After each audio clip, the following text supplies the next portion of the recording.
Hello everyone, আশা করি সবাই ভালো আছেন। আপনারা যারা কানাডা স্টাডি পারমিটের ব্যাপারে আগ্রহী, কানাডা পড়তে আসতে চাচ্ছেন, তারা কীভাবে প্রিপারেশন নেবেন তার ব্যাপারে একটা গাইডলাইন চেয়েছেন। গাইডলাইনের অভাবে আপনারা মিসগাইডেড হচ্ছেন, অনেকে এজেন্সির কাছে যাচ্ছেন, প্রতারিত হচ্ছেন, সময় এবং টাকা দুটোই নষ্ট হচ্ছে। সো আমি আমার অভিজ্ঞতা থেকে ব্যাপারটা আহ, কিছু সামারাইজ করেছি। যদিও স্টাডি প্ল্যানটা একটা ব্যাপক প্রক্রিয়া, তো তারপর আপনি ছোট 5টা স্টেপের মাধ্যমে এই প্রক্রিয়াটা ম্যানেজ করতে পারেন। তো first of all, you have to get your passport.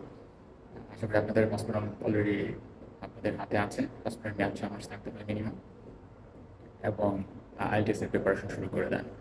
এবং আইএলটিএস এর প্রিপারেশন নিতে নিতে আপনি আপনার স্টাডি প্রোগ্রামটা রিসার্চ করতে থাকেন, কোন প্রোগ্রামে যাবেন, কোন ইউনিভার্সিটিতে যাবেন এবং তাদের আইএলটিএস রিকোয়ারমেন্টটা কী, এবং চেষ্টা করবেন আইএলটিএস রিকোয়ারটা ম্যাক্সিমাম রাখার জন্য, আইটেম স্কোরটা ম্যাক্সিমাম রাখার জন্য।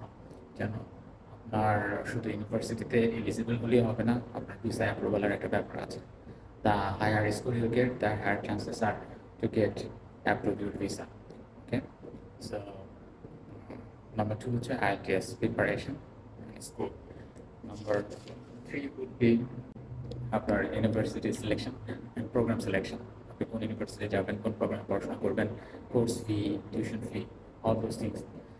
নাম্বার 4 হচ্ছে ফাইন্যান্সিয়াল ব্যাপারটা অনেক ব্যাপক এবং বড়। তো সংক্ষেপে বলতে গেলে আপনার ফাইন্যান্সিয়াল ট্যাক্স ডকুমেন্ট লাগবে, আপনার সোর্স অফ ফান্ড লাগবে, ট্যাক্সটা হতে হবে 2 বছরের ট্যাক্স ফাইল আপনার সাবমিট করা থাকতে হবে। আর আপনি যে প্রুফ অফ ফান্ডটা দেখাবেন, যে ফান্ড আছে, সেই ফান্ডটা হতে পারে আপনার বাবার বা ব্লাড রিলেটিভসকে, আপনার বাবা মা বেটার। সোর্স অফ ফান্ডের ব্যাপারে আসে, আপনার 2 বছরের ট্যাক্স ফাইল দেখাতে হবে, আপনার ফান্ডটা কোথা থেকে পেয়েছেন। আর ফান্ডটা 6 মাসের ভ্যালিড হতে হবে, 6 মাসের পুরাতন হতে হবে যে কোনো ব্যাংকে। এটা হতে পারে সঞ্চয়পত্র, হতে পারে সেভিং অ্যাকাউন্ট, হতে পারে fixed account, no problem with that. আর প্রুফ অফ অ্যাসেটটা লাগবে কেন? কান্ট্রি টাইপ প্রুফ করার জন্য। সো ফান্ড একটা ব্যাপক ব্যাপার, এই বিষয়ে আরও পরবর্তীতে অন্য একটা ভিডিওতে আলোচনা করবো। অ্যান্ড লাস্টলি আসে হচ্ছে আপনার মেডিকেল অ্যান্ড পুলিশ ক্লিয়ারেন্স। তো মেডিকেলের প্রিপারেশনটা আগে থেকে নিতে হয়, আপনাকে ফিজিক্যাল অ্যাক্টিভ থাকতে হবে, এক্সারসাইজ করবেন। আহ, যদি কোনো আপনার unhealthy habit like smoking on other things you should avoid it, and not only for Canada, it will save your life. Okay, so this is the 5 main tips to get prepared for the study permit.